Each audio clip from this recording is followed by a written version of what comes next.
म अहिले यो कोरियाको हिन्छनमा छु होइन। यहाँ चाहिँ म यो एउटा खोलामाथि छु। यो खोलाको चाहिँ यहाँ एउटा ठुलो खोला छ पारिपट्टि, यो पुलमाथि छु म एक्ज्याक्टली भन्ने हो भने होइन। मलाई जानु चाहिँ कहाँ छ भन्दाखेरि यो तल यो मान्छेहरू कुदिरहेका छन्, यहाँ तल चाहिँ म जाने बाटो हो होइन। म त्यतैबाट आएको थिएँ अघि।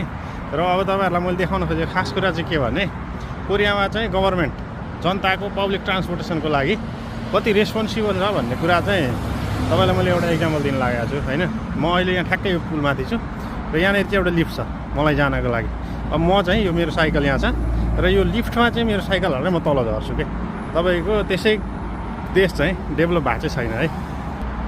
सो मैले यहाँ बटम थिचेँ र यो लिफ्ट खुल्छ, लिफ्ट खोलिसक्यो र मैले मेरो साइकल पनि यहाँ लगाएको छु।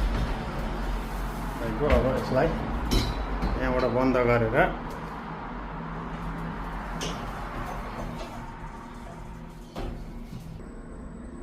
यसरी तल झरिरहेको छ हेर्नु।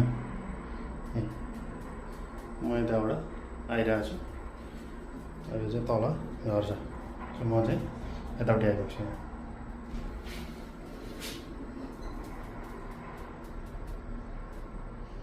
फाइनल्ली म आइपुगेको छु। अब यो ढोका ओ फेरि माथि गयो, यो मिस्टेक अघि थिचेको। सो फेरि माथि गइरहेको छ, फेरि माथि पुगेर तल आउनु पर्ने भयो है।